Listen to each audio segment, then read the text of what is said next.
nous sommes ici dans la vallée du Rhône, au col du Grand Bœuf, sur l'autoroute A7. Alors quand je dis sur l'autoroute A7, je devrais dire au-dessus de l'autoroute A7. En fait, nous sommes sur un pont, et sur un pont très particulier. Un pont qui a été construit pour la faune sauvage, et uniquement pour elle. Les sangliers, les chevreuils, mais également la petite faune, les blaireaux, les renards, voire les batraciens ou les reptiles. En fait, cet ouvrage appartient à une famille d'ouvrages méconnus, que l'on ne voit jamais lorsqu'on circule sur l'autoroute. Ce sont les ouvrages dédiés à la faune sauvage. Alors ici, nous avons un écopont pour toute la faune. Nous avons également des petits ouvrages qui se trouvent sous l'autoroute, les écoducs. Nous avons également des ouvrages dans les ouvrages hydrauliques, comme l'on dit dans le jargon, c'est-à-dire des ouvrages qui permettent aux rivières de passer sous les autoroutes. Et enfin, des dispositifs sur les cours d'eau, sur des seuils qui ont été construits pour protéger nos viaducs, ces seuils qui ont été réaménagés ces dernières années pour faire passer le poisson. Voilà, c'est un ensemble d'ouvrages que l'on ne voit jamais mais qui sont très utiles pour l'ensemble de la faune sauvage.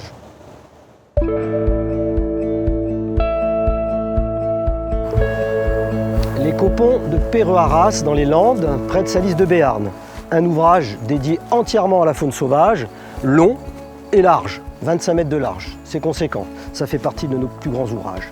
Sur cet ouvrage-là, des plantations, parce qu'on a apporté de la terre, bien entendu, donc on a pu semer, on a pu planter. On a pu recréer également ce type d'aménagement qui est une mare.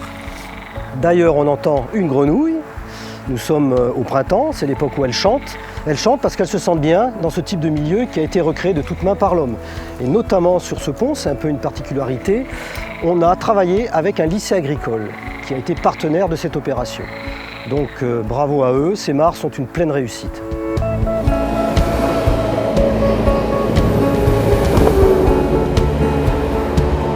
Alors voici deux types d'aménagements que l'on installe systématiquement sur nos écoponts. Un gîte à petite faune et la plaque à reptiles.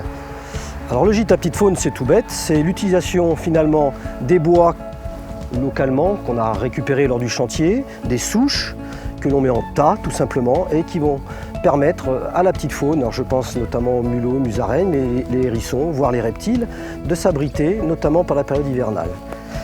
Là, deuxième type d'aménagement qui est vraiment quelque chose qu'on le met systématiquement sur ce type d'écopont, c'est la plaque à reptiles. Alors il faut essayer de la soulever quand même avec précaution, sait-on jamais, il y aura peut-être un serpent dessous ou un lézard. En l'occurrence, il n'y a personne pour cette fois-ci, mais ce n'est pas toujours le cas. Sur cet écopont en particulier, on a pu observer déjà plusieurs espèces de reptiles. Je vais reposer tout ça avec précaution. Voilà, et l'aménagement est utilisable à nouveau.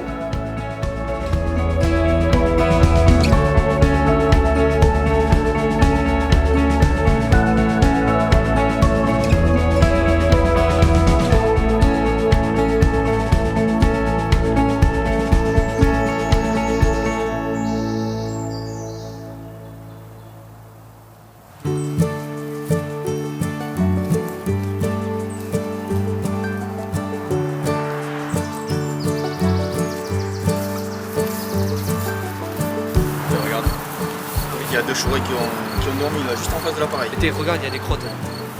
On va avoir de belles photos là. La Fédération des chasseurs des Landes est une association de protection de la nature, reconnue en tant que telle. Et dans ce cadre-là, nous avons un partenariat avec Vinci Autoroute pour le suivi de la grande faune sur les passages qui sont réalisés par eux sur les autoroutes. Donc là, aujourd'hui, nous avons un suivi avec 4 appareils pièges photo. Et nous effectuons un relevé mensuel sur lesquels nous analysons ensuite les photos qui sont prises. Donc nous avons des sangliers, chevreuils, blaireaux, renards, lièvres qui passent régulièrement sur les copons. Donc notre travail à nous, c'est de suivre la fréquentation de ces animaux et surtout le nombre de passages pour voir si le copon est efficace. On enlève le câble de sécurité, l'antivol, la protection.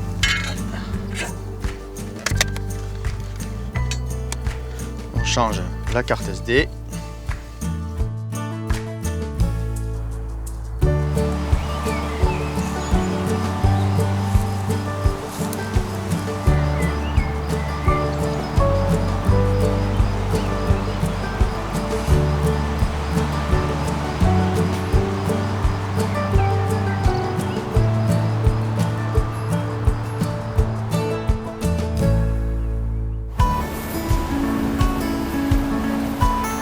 sommes ici sous l'autoroute A64, dans un ouvrage hydraulique qui permet à la rivière Ariougan de traverser l'autoroute.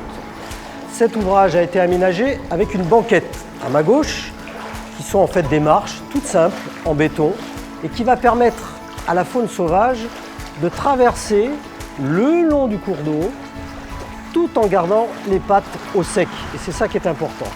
Alors cette faune sauvage, elle est multiple et variée.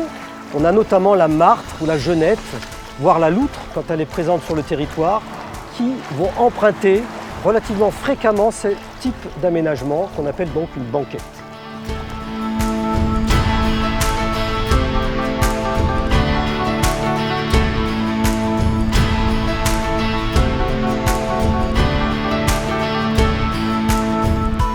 Alors, nous approchons ici d'un écoduc, un aménagement qui a été conçu pour la faune sauvage.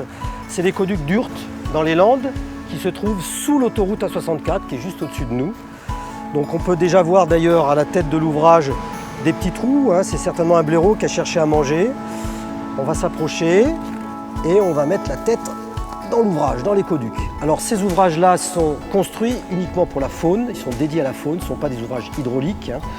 Pour la faune comme le blaireau, le renard par exemple, ou la martre, voire le hérisson, voire des serpents ou des grenouilles.